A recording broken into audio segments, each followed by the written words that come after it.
Welcome, everyone, to episode 79 of the Chris Parrish podcast, where we are featured with professional wrestler and Netflix star from the show Wrestlers, the one, the only, the Bougetto, HollyHood, Haley J. That, you know what? I apologize. It's not very often that I see the word Hollywood. Great. You almost did the intro great, but there's only one HollyHood, and it's me, the Bougetto, and that it's okay. I'm gonna let this one slide. I'm gonna pretend that was autocorrect. Your brain just autocorrected it. I'm Canadian. My apologies. Or we'll blame it on that. He said it, not me. Well, once we become the 52nd state or 51st state, we'll get it all right. Okay. You better. But first off, I want to take the time to thank you so much for joining us. I very much appreciate your time and everything. It's been absolutely fantastic. I know that I got into the show Wrestlers on Netflix just like everyone else did. And if you don't mind, I'd like to start there, because how was filming the show Wrestlers, and what did that do for not only yourself, but everyone who was a part of it? Well, there were a few favorites, obviously, not to toot my own horn, but I think a lot of us, got something out of that, if not more exposure, but, cash flows doing Tulsa King. I got to go out of the country to England, Canada. I've had other opportunities to like play in movies. I got power slap UFC opportunity coming up. Like, I feel like it got a whole lot of eyes on us as individuals, and it was a good thing because we got to tell, a little bit of our story, just a little bit, not too much, but a little bit. And for me personally, it's definitely upped my game and changed my whole, thing. I don't think I capitalized on it really like I should have, but I'm working on it now. Okay. And the filming process, at that point in time, it definitely was annoying for me because I was young, immature, just trying to smoke weed all the time, And I felt like they were like following me around, doing too much. But once it came out and everything, I was like, wow, I'm glad that I opened up, and I'm glad that, I let them follow me around, because I was kind of, I don't say difficult at first, but I wasn't so sure. I was unsure on the situation because I didn't know what they were going to post, like if they're going to make me look like a bad guy, a good guy, whatever. So I was like very hesitant, but I'm glad I let them in, and I'm glad it turned out the way it did, because I did look both bad and good, but that just shows that there's room to grow. So, and I have grown since it came out, And that's fantastic, because I remember watching that show and I absolutely was just blown away, not just by how much you and your mom really gelled, but just how everything built up to that match. And if I'm not mistaken, was that your mom's last match? No, it was supposed to be. She was just she thinks she's the Undertaker and she won't stop. She just keeps going. So yeah, she's been retired, so she says, right? But she was also my tag partner on WoW after that. So but the match, it was great. It was fun. I'm glad that me and my mom have a memory that great on, Netflix. Like, that's there forever. So even my son being on there, all these things, it was just like, it's very, to my heart. And that's something else that we got to really witness, is just you being a mom on that show. And recently, like not too long ago, I became a parent, and I'm just absolutely blown away with how much from the show start to the show end, we really saw the growth of you. And I think motherhood probably has a lot to do with that. What has motherhood taught you, whether it's as a human being or a professional wrestler? Well, as a human being, I probably wouldn't even be here. I have my son Zayden to thank for like, making me do right things. I guess I would say, like, take the correct path in life. As far as wrestling, he keeps me going. That's my whole motivation. I decided to stop being an immature, bad person to, in his eyes, a superhero, superstar. And that's the direction I'm going to keep going. I'm going to show him, your dreams can come true. So just continue to do you and be you and stay humble, and you can do whatever you want in this world. And if you don't mind me asking, what is your son's name? Zayden. Oh, that's a beautiful name. How old is he now? He is 7. Oh my Yeah, it's Lord. crazy. Now he's playing all the sports. He's doing his thing, man. Yeah, that's wonderful. I couldn't believe the amount of motivation that I got just from being a father, and I couldn't imagine how much you get for being a mother. But first off, congratulations, because being a mother is a tough job. Being a professional wrestler is a tough job. So everybody, we know we got a badass with us in HollyHood, Haley J. I know. And now that I've figured the correction I made earlier, I have to ask, how did the HollyHood come to be? Well, I had my first match. Well, it wasn't even a match. I think it was like a rumble they threw me in, because my first match I was HollyHood, Haley J. But they did me like a little rumble at IWA Mid-South, kind of just to throw me in front of the crowd, get a little fill in, maybe for a few boys to get some chops in. And after the show, we always have a talent only meeting, and Ian Rotten had just told me, like, HollyHood doesn't really fit you. Like, it doesn't fit your persona. Like, you're too ghetto. And I was like, and then Timmy Lou, another wrestler from in the back, was like, you should be HollyHood. And I was like, 2 tears in a bucket. Fuck it. We're going with that. And it was good because, it got me a lot of heat. Like, everybody's like, who's this white girl? What hood are you from? HollyHood. Blah, blah, blah. So it got a lot of eyes on me already from the beginning. And then beyond that, it got me a lot of hate too, which was good for the Netflix, because people could like see I'm just being me, an extended version of me. You know what I mean? So, yeah. Shout out to Timmy Lou. That's awesome. And so like since then, like you're talking about like being both bad and good on whether it is in wrestling and on Netflix. Yeah. What was the biggest surprise you've seen since that show, and has that and what really carried over from that show, like in terms of just being surprised? Was it just the notoriety, whether it's people getting to know you, whether it's the opportunities, like what was the biggest surprise for you? I think being followed around in public was kind of surprising for me. I didn't think that it was that big, but also just people's acceptance finally, because like I said, because of my name and my quote unquote persona or character, nobody likes me. A lot of people, and that was like fans and wrestlers. So a lot of people didn't want to do business with me. And then there was the situation where I had tried to slap a girl in the locker room, and then that was, a bad look. So people didn't want to work with me. So I had all these, things hanging over my head. And then the Netflix thing happened, and that people got to see my story and learn who I was. And they're like, oh, okay, she is just being her. This makes sense, why she would act like that or whatever. So it kind of gave me some, validation in a way. That's fantastic.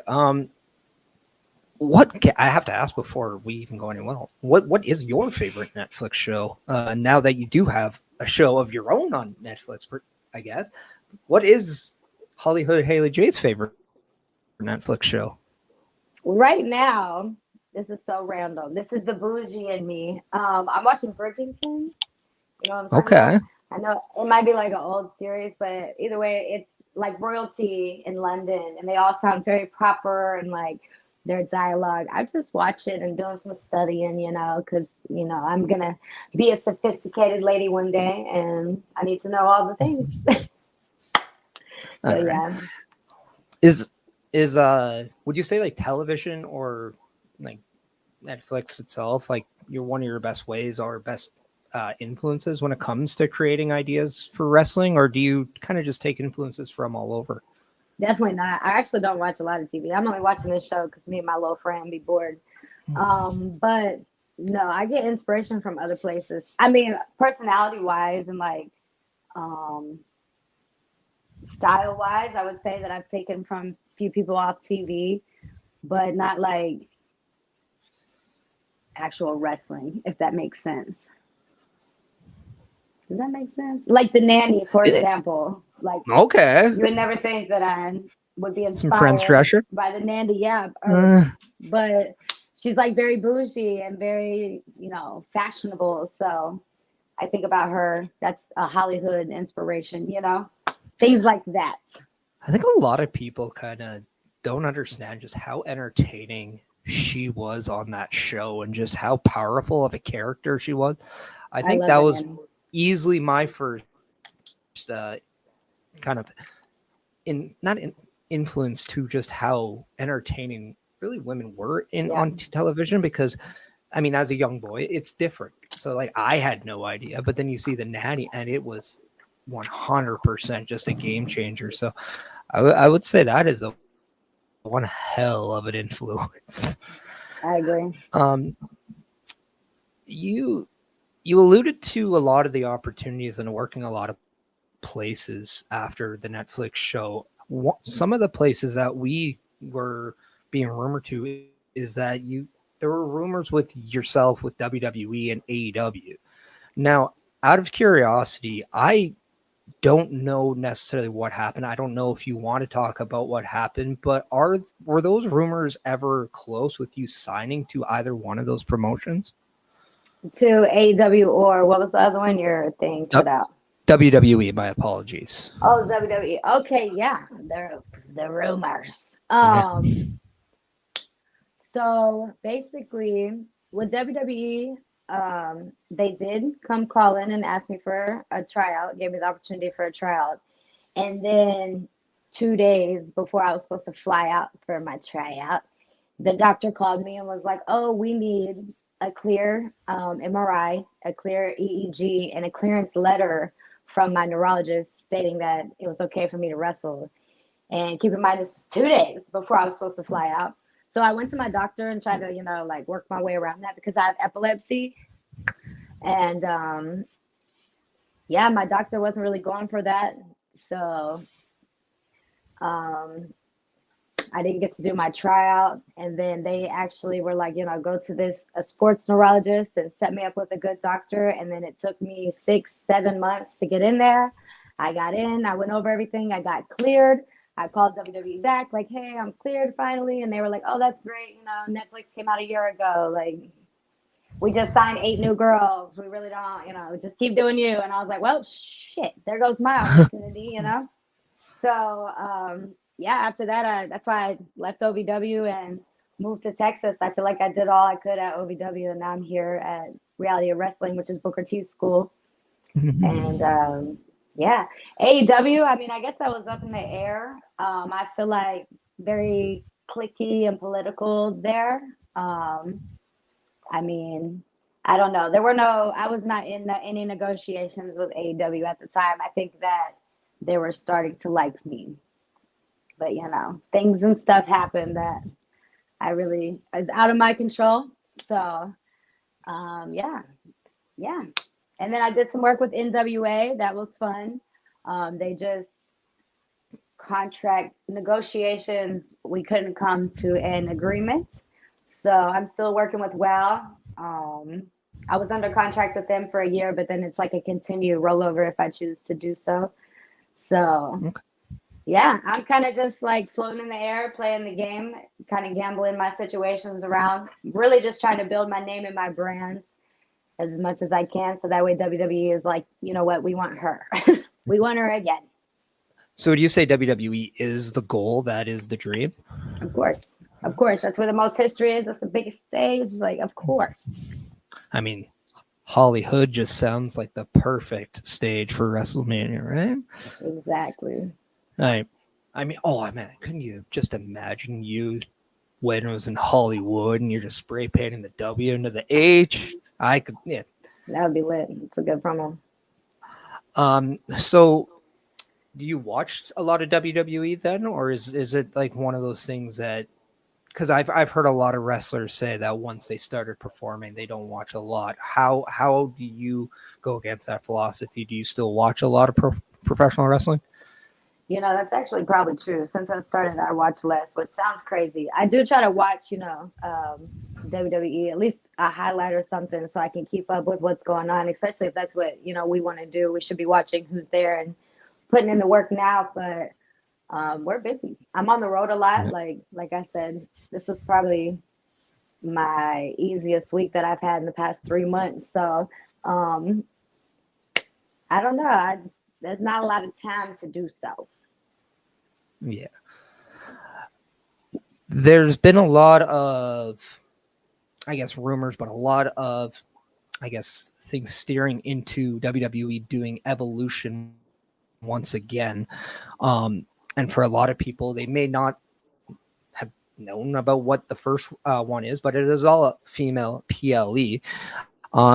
What does an all-female PLE by WWE mean? I know a lot of people kind of just look, or it seems like a lot of people look at something like, oh, WWE does it. It's maybe just watered down because they can look at something like Stardom and say that's where the perfect women's division is. But I think since now WWE has one of, if not the best women's division, what does having an all-woman PLE in 2025 mean? I just more options for the machine, I guess, and it's more opportunity for the ladies out here on the indies to be seen and show off their talents and stuff. I wouldn't say it was watered down, especially when a lot of people watch the indies or watch these ladies that are coming up. So that's who they want to see. I think it's great. It's great. Outside of yourself, obviously, are there any women in the independents that maybe more people should be keeping an eye out on? Man, there's a lot of talent. There was a lot of talent in England when I went across the pond. Now, I remember thinking, I was like, wow, it was easier for me to get here than it is for them to get over to America. And I sit back looking like, look at all this talent. Rio, what's her name? Lizzie Evo. There was a lot in England that I really enjoyed. Here in America, man, there's mad talent everywhere. Missy Kate, Zeta Steele, Maserati, Jasmine Allure. Like there's a lot of girls. You'll see them. They'll be coming up real soon. So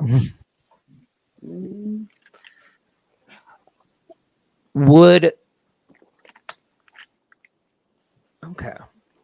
I'm very intrigued with you said now that you're in reality wrestling, which is ran by Booker T. Right. What has working with Booker T done, and are there things that you have just been absolutely blown away with your time there? I will say Booker T, like he's not playing any games, and I've already learned, that he doesn't sugarcoat anything, and he keeps me from talking shit on the internet. I've just learned, I've grown as a person because of him. And then as far as like the school and everything, he's definitely. I might be big superstar HollyHood Haley J over here at OVW or across the pond or wherever, but at his school, you're definitely starting here and you're working your way up to the top, just like everybody else. So it was good to kind of get out of my comfort zone. The other thing, he's really harping on me, like less personality, more wrestling, because of course I have the personality, I have the promo, I can do all of that already. That's how I've made it this far. So now he wants me to wrestle more, and he really, shoves that down my throat that I need more wrestling. So that's what I'm trying to focus on out here, and maybe putting on some weight and, looking like a wrestler, which I've probably been saying that for years, but it's about damn time that I do it. It's so hard to gain weight for me. I don't know. Oh, it's very easy for me. I'm almost 40, so I say get old. It's easy. I'm working on it. But I was curious, with you saying you got to get more reps in wrestling, is that a hard transition, or is that something that you're looking really forward to? Because I know a lot of people can get into wrestling and they just fall in love with the personality, being the character, to the point where that sometimes overshadows their love for the wrestling aspect. And then there's, the counterparts. Would you say playing the character was something that you drastically just clinged on right away?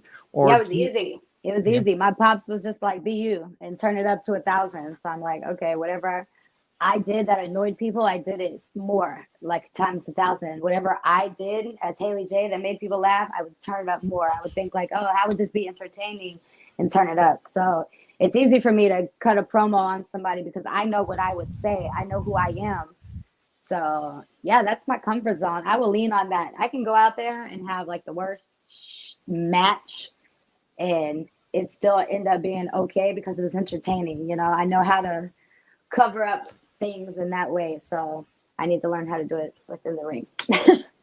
Like physicality wise, the actual wrestling. Yeah. What would you say is the biggest attribute for being a personality in pro wrestling? Because one of the things that I see a lot of is people struggling to find who they are. And I know there's a lot of times where just, you can go 10 years and people still don't know who they are. It seems very, very obvious you know exactly who you are, but what are some of the pieces of advice you can give people just to maybe get to that level? Well, I mean, I think it depends because obviously my pop's advice was the best advice I ever got, which was be you, turn it up to 1,000. And that doesn't go for everyone. You know what I mean? Like you could be a shy individual that has to play a character so that way you can bring it out or whatever. So really just figure out whether it's you, whether it's a character that you have written out and you're playing, you have to like know them inside and out. So that way it just makes everything easier on you. You have to know what they would say, how they would move, how they would walk, how they would talk, like everything. It's easy for me because I'm me, I'm already a character. I'm so funny. So like, I don't know. I turn it up. That's it. That's my advice. Turn it up. But also keep in mind, I'm like the most controversial wrestler according to PWI. So that could be good advice. That could be bad advice. I don't know. But doesn't controversy create cash? It has so far. I do wrestle for a living, I will say. I think it's very, not funny, but like you say, like you're very controversial. What would you say is the most controversial thing you've done? Smoked weed at OVW on the premises. A lot of the kids, are like, oh, she's so cool. But then a lot of the older adults, the LGs, and even the business people were like, not a good look. So I was like, oh, okay. But, I mean, our Truth smoke a cigarette on Monday Night Raw, and he seems to be the funniest person alive. I mean, yeah, I think, with society and everything, times are changing. You never know. I might just come out WrestleMania smoking me a nice backwood. Who knows? Travis Scott I'm sure did it, right? Yeah, so did Snoop Dogg. Exactly. So why wouldn't HollyHood, Haley J be able to do that? So I just have to build it. I have to build my name, my brand. That's all it is. That's all it is. You've mentioned now your brand. What truly makes the HollyHood Haley J brand run outside of pro wrestling? I know you do have the pro wrestling tees, you have all the social media, but just to give some advice to somebody maybe who's just, starting out in pro wrestling, what is very crucial for starting a brand? I mean, there's a lot of things. I feel like within you as a person in your wrestling career, you have to stand and, stick up for yourself at the right times and learn when to say no. That's a pretty big deal. And then as far as that help building your brand, who you are. And then as far as like social media and stuff, which actually I could be a lot better at. That's like my biggest critique everyone gives me is I need to do YouTube and vlogging and all this. And like I mentioned before, I'm a private person. I don't really like everyone all up in my business. So I do what I can.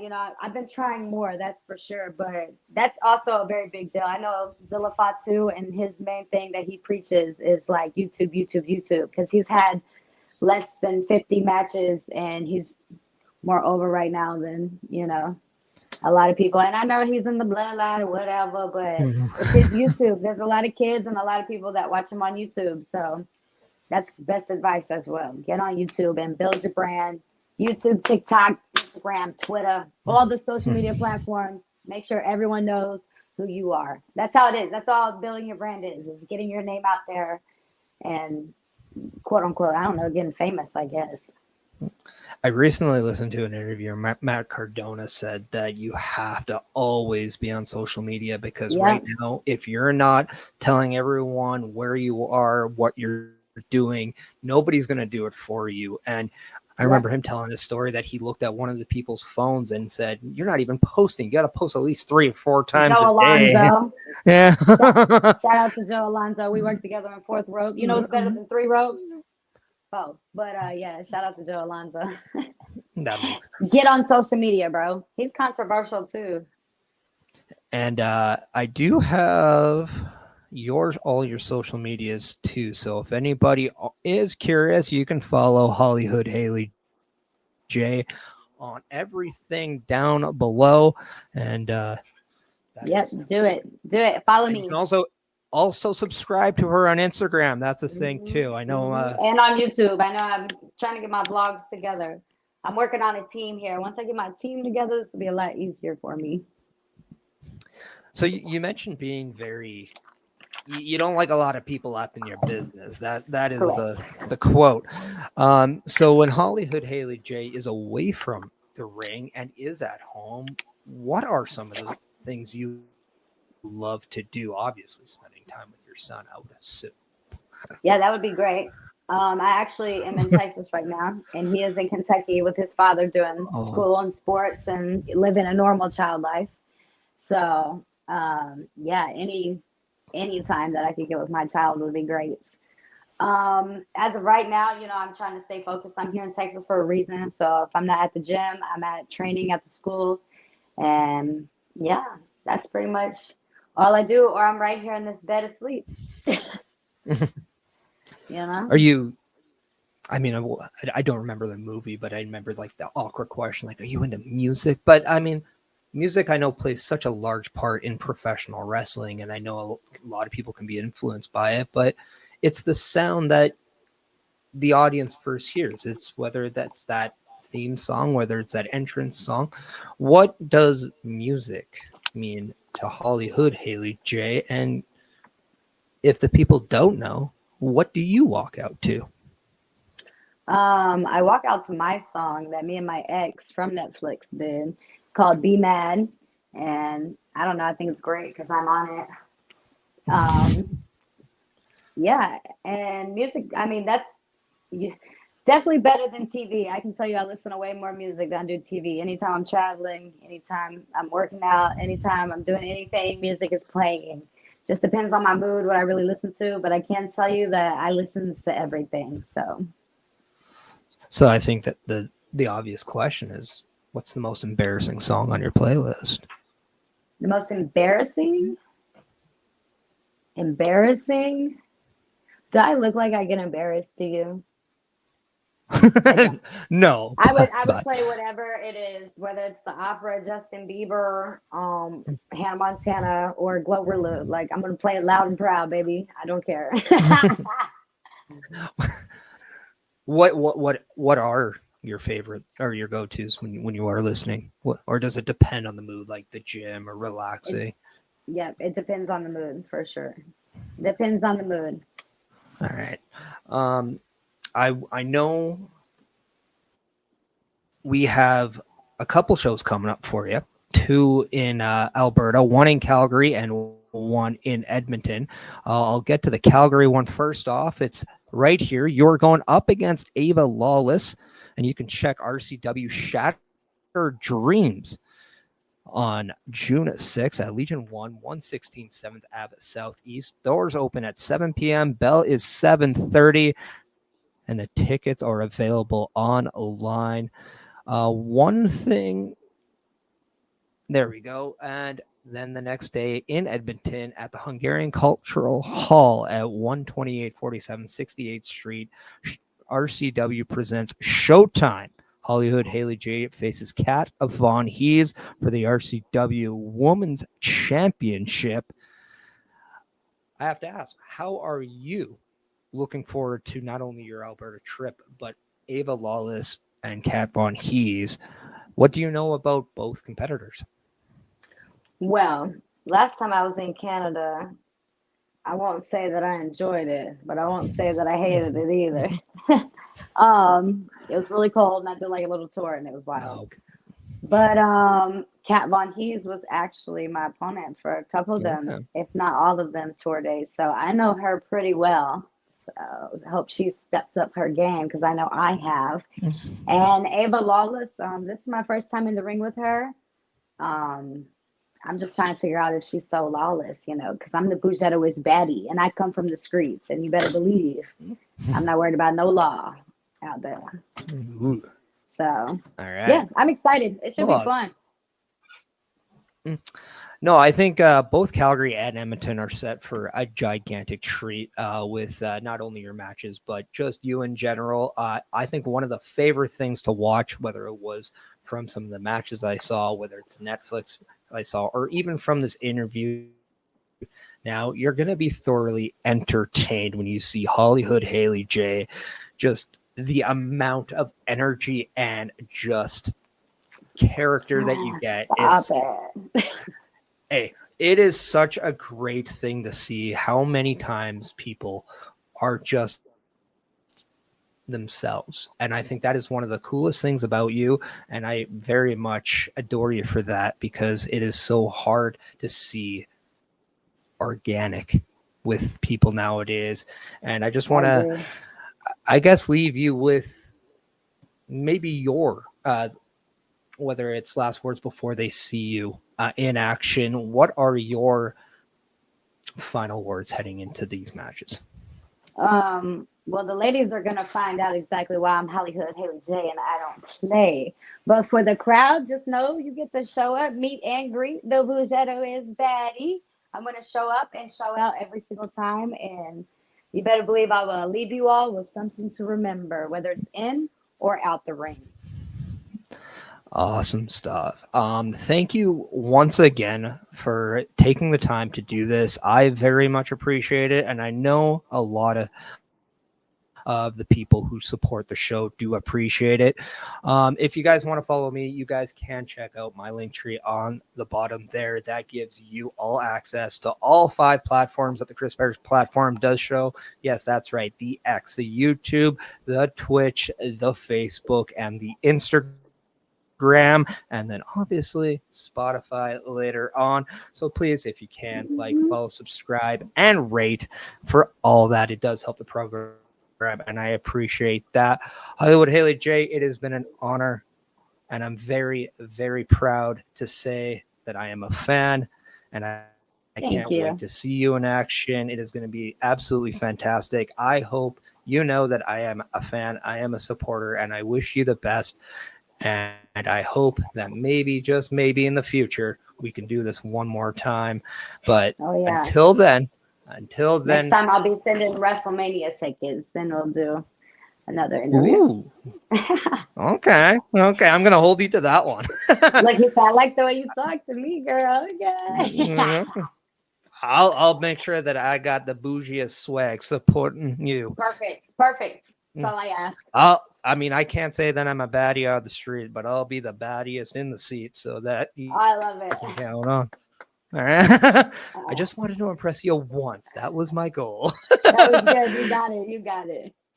Awesome. Everyone, thank you so much for joining us. And once again, this has been episode 79 of the Chris Parrish podcast, where we let everybody know, be kind, be happy, be yourself, because at the end of the day, you matter. Thank you so much, and we'll see you next week.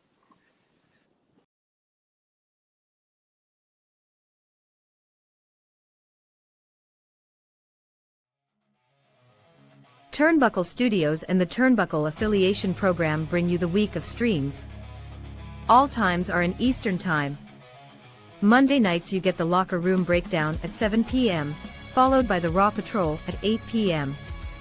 Tuesday brings you the flagship show, Turnbuckle Talk, at 8:05 p.m. Wednesday we play games with the PlayStation Showcase at 8 p.m. Thursday we got total non-stop action with Brace for Impact at 8 p.m. Friday we game again with Unleashed, the Jessica Wilde story at 7 p.m. Following the game, join us for the SmackDown Security Detail at 8 p.m. The weekend brings you Saturday Night Gaming at 8 p.m. On Sunday be sure to catch the Chris Parrish podcast at 12:15 p.m. followed by the Boar's Nest at 8 p.m. Be part of the shows and join the chat every day,